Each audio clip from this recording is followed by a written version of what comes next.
Welcome to the INRIS Files, thoughts on culture, history, and human nature from a Generation X point of view. And I'm your host, going by the name of INRIS.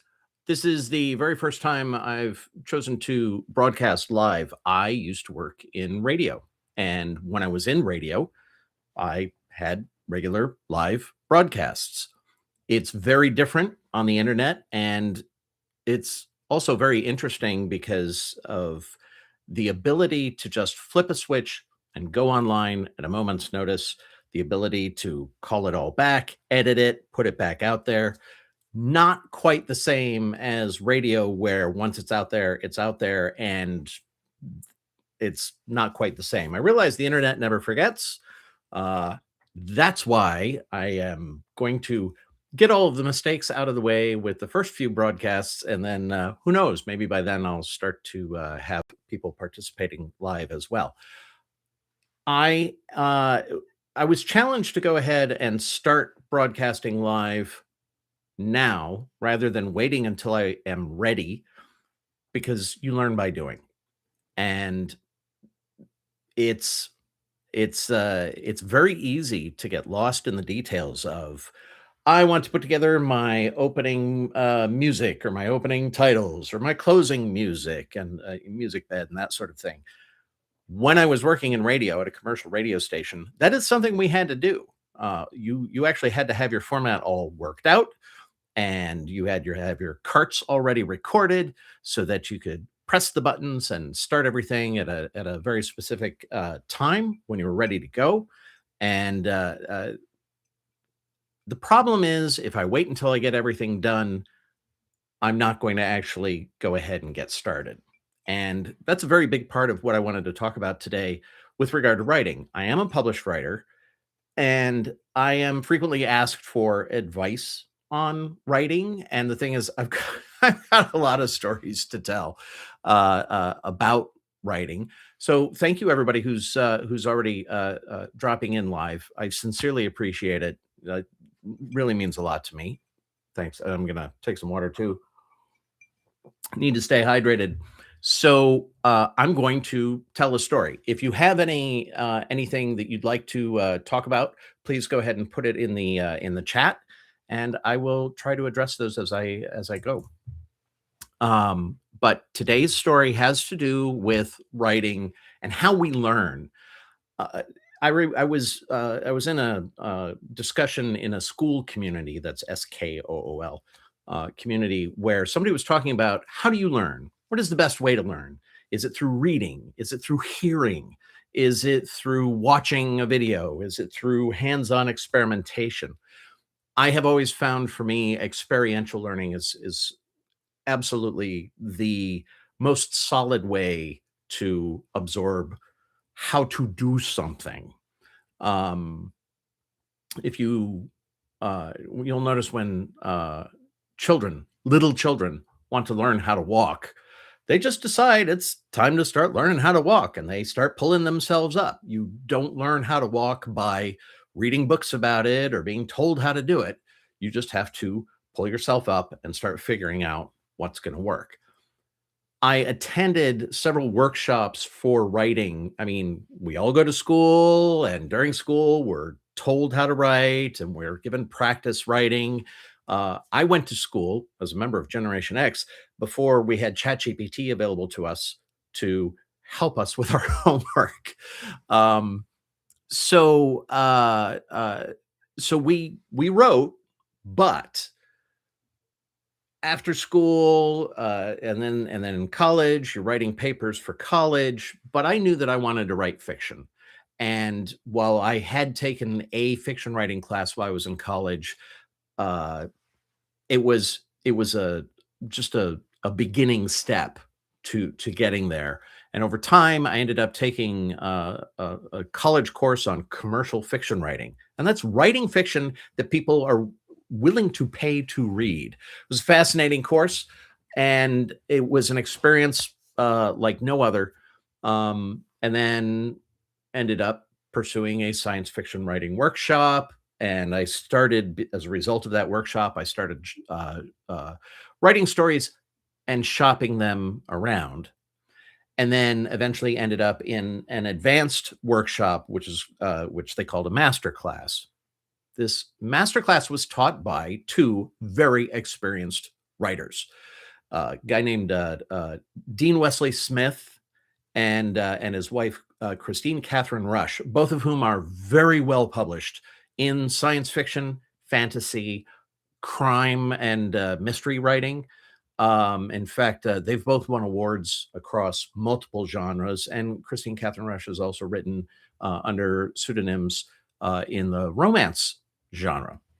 And so they had a master class that was a 2 week long program that they held on the Oregon coast, and in order to get into the class or the workshop, you had to submit 3 samples of your writing. One of them is your favorite story that you have out in circulation. And when I say out in circulation, I mean that you're submitting to editors in the hopes that they will buy your story. So you would send out your favorite, and then you would also send out submit the story that you were shopping around, but that you were least inclined to feel favorable about, and then also one that was kind of in the middle there. And so you would submit these 3, but they not only wanted you to submit them, they wanted you to put a different name, a pseudonym on each one, put a different pseudonym on each one. And I decided, just for the sake of it, I had no idea why they were asking for this. I printed each one using a different font. I still used manuscript format for each one, but I submitted them. My assumption was that these were being used to evaluate whether we were good enough to get into the program, and that's probably true. However, there was another reason that they were asking us to submit these as well. So it's a 2 week long program. We also were assigned to read 17 books in the few months leading up to the program. Again, it's only a 2 week program, but you applied to participate several months in advance. And then if you got in, then you had those few months to read these 17 novels. I am sure it was actually 15 novels and then one collection and one nonfiction book. I'm sure there were some people who kind of skimmed or skipped or whatever. In my case, there were several that I had already read. There was a Stephen King novel that I had already read. There were a couple of others I had already read. They were all bestsellers, and they were all in different genres. There was, yeah, different categories, right? Stephen King is writing horror. Lawrence Block was writing mystery. Nora Roberts was writing romance. We had to read each of these bestsellers. We had to read a book about the New York Times bestseller list. And then there was also an anthology of the year's best mystery and crime stories. I think there was also an anthology about the year's best, or that contained the year's best science fiction short stories. So we had those collections, and then we had all these novels. I could talk about that exercise later, but this is something that I think is worth bringing up. If you want to be a writer, it really helps to read. If you want to make videos for YouTube, it helps to watch videos on YouTube. If you want to make movies, it helps to watch movies. These are things that are intuitive, and yet at the same time, I know a lot of people who, by the time they decide to write, they've stopped reading, and that's not the best way to keep sharpening your skill saw. Anyway, we get there, we talk about the books that we've read, and then we hit the ground running. Here's a writing assignment. Your short story for this assignment is due in 2 days. Next day, and each day we've got lectures. Each day we have a break for meals. Each day we have a second round of talks, and then we have time to write. And then the next day, same thing. Plus now we have a new assignment, but we still have to finish the other assignment that's due the next day. Every time we finished a story, we would turn in 2 copies two printed copies of the stories, and then we would put them on these two separate piles, and one of those piles would disappear. Those were the copies of the stories that Chris and Dean were reading, and then the other pile just kind of grew and grew with each of our stories that we were submitting. There were about 17 of us in the group, plus or minus.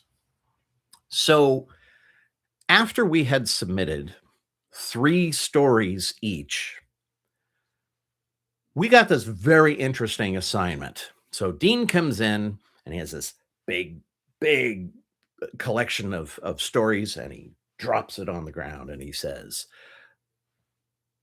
"These are all of the stories that you've written here so far. Each of you has written 3 times 17 or whatever. There's those stories." But then he took a copy of each of the stories that we had submitted earlier with different names on them, and he dropped those on the ground. Thud. And he's like, "Here are all of the stories you submitted for the application process.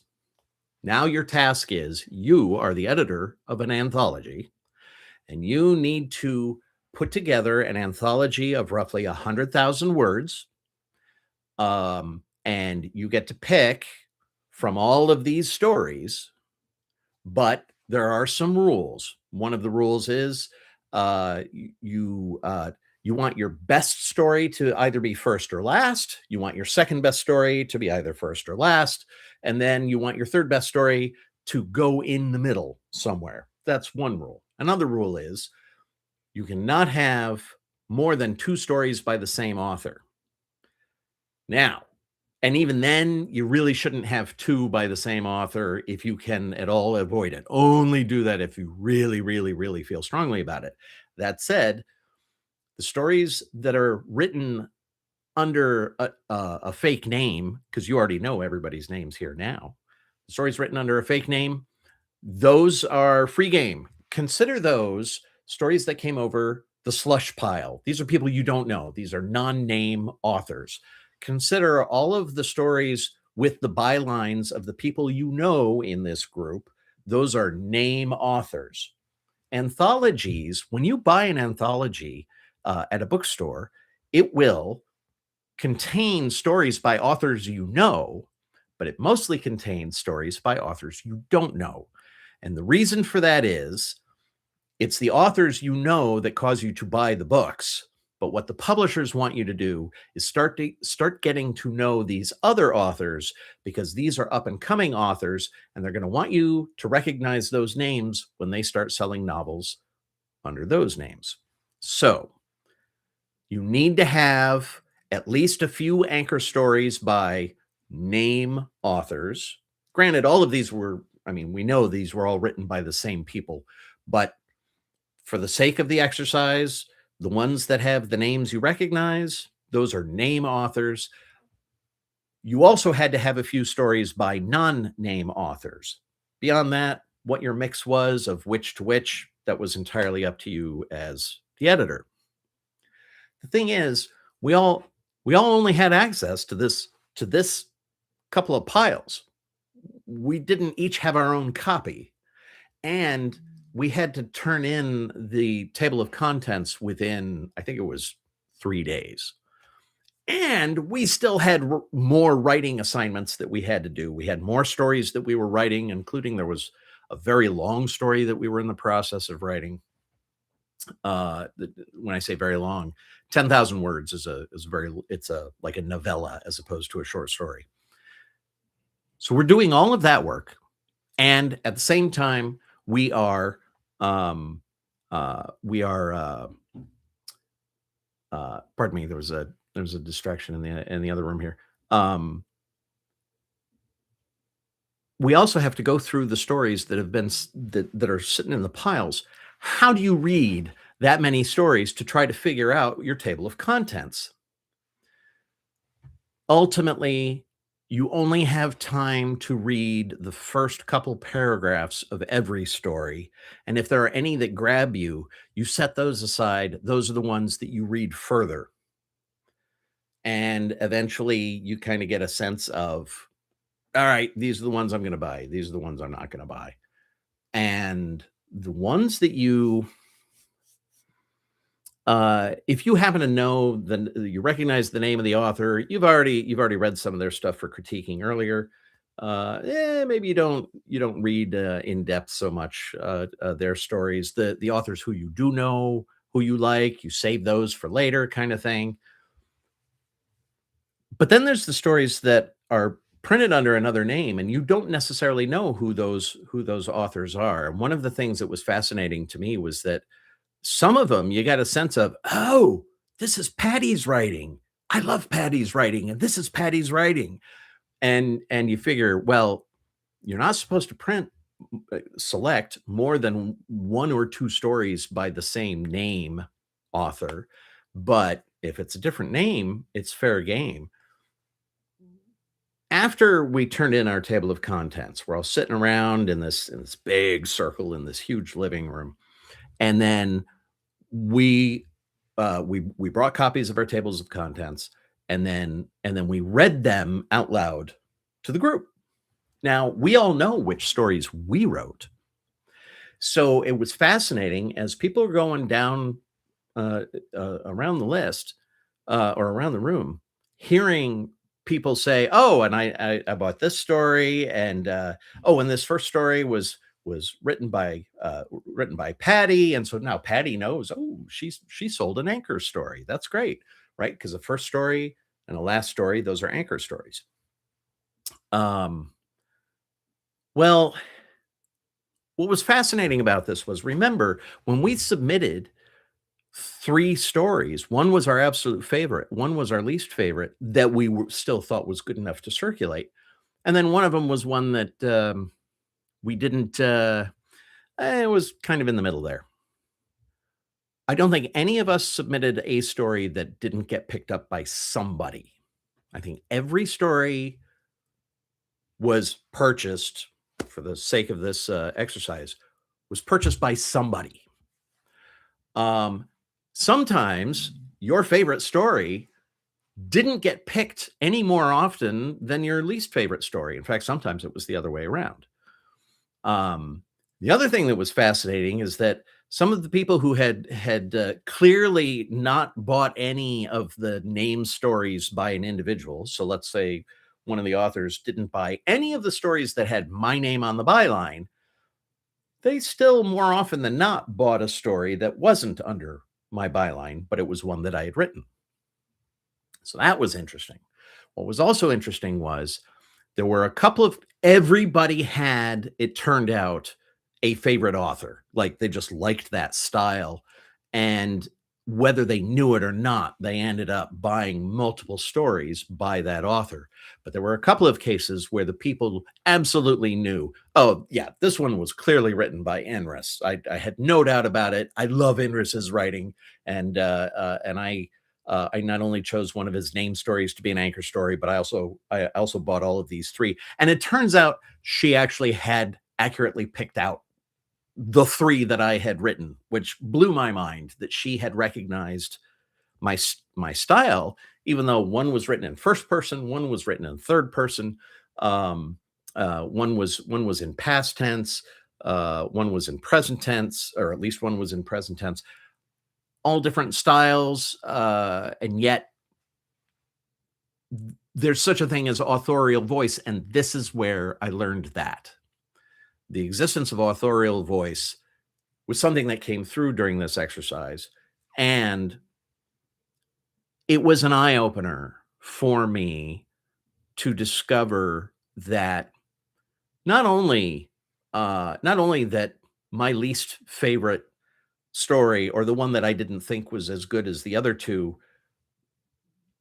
some people bought it and didn't buy any of the ones that I thought that were good. Some people bought my least favorite story and didn't buy any story that had my byline on it. Not everybody bought a story from me, and likewise, not everybody bought a story from everybody else. None of us had a 17 story table of contents. Usually, it was more like 13 to 15 stories. But that was the first lesson from this experience, was that We are not the best judges of our own works. We uh we just we don't know. We think that this is our best writing, but it turns out this editor likes this particular piece of writing instead. The other thing we learned is that your name and name recognition in general matters. Once somebody has seen your name and they have come to associate good things with your byline, they are more likely to buy your work. And this is true in general, not just in a writing exercise. Um, I did find this out over time that as I would submit stories to different editors, there would be one editor who, after she bought my first work, every time I submitted to her, she would buy it, or she would say, "This isn't quite right for us, but we've still got a few weeks. Why don't you send me another story?" And so, I mean, and that's an amazing thing to have happen. To have an editor say to you, "No, but send me something else." It's just a wild experience when you get to that point. And keep in mind, I sent out a lot of stories that never found a home, but some of those stories, they were just barely good enough to where the name recognition things started to happen because I kept submitting stories to those editors. Um, but there's something else that we learned from this exercise as well, or at least that I learned from this exercise, and that is you've heard the expression that the first sentence is the most important, that people remember the first sentence that they've written. You don't really understand what that means until you have read, let's see, what's 17 times 6? And until you have read, the I don't know, 100 stories, and you've had to pick the 13 to 15 best stories of those 100, and you've only had a couple of days to do that, you don't really appreciate what it is about the beginning of a story that makes you want to read the next sentence, the next paragraph, go on to the next page. But that's the trick. Once you've done that, once you have performed that slush pile exercise, you get a very good sense of, oh, this is what I have to do at the beginning in order to hook the reader and drag them in and not let them go. Um, so I I tell you all of that partially because I just think that experiential learning is a very powerful tool, and it was something I certainly learned an awful lot from that experience. But also, we're not the best judges of our own work, and also, uh, when it comes to writing, for example, a writer will find their editor, and that editor is going to be the editor who is just they like your work, and they're gonna keep buying your work, not because of the name recognition, but because they actually like your work. The fact that there was at least one, I think there might have been actually been 2 people who said, I love this writing, and, I'm gonna buy anything that I can tell was written by this person." It's just mind-blowing. So there's that. Um, I think this is also something that applies beyond writing. I think that there are many areas where the work that you do will find an audience. There is some audience out there somewhere that appreciates the kind of work that you do.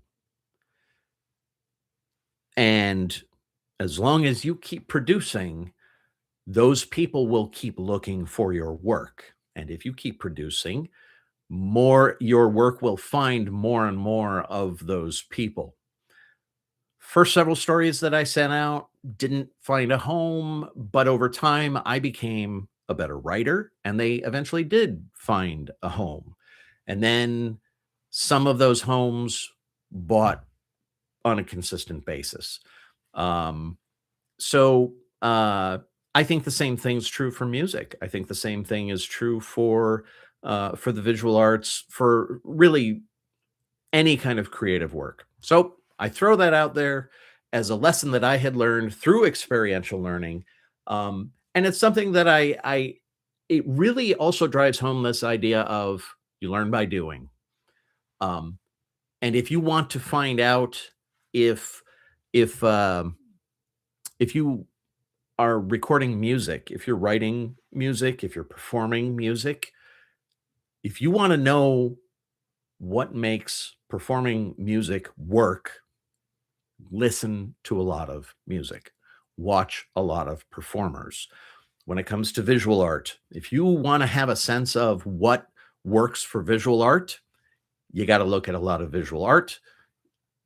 You have to consume it in order to appreciate what it is that resonates. And it's that resonance that is going to find a home in some audience out there.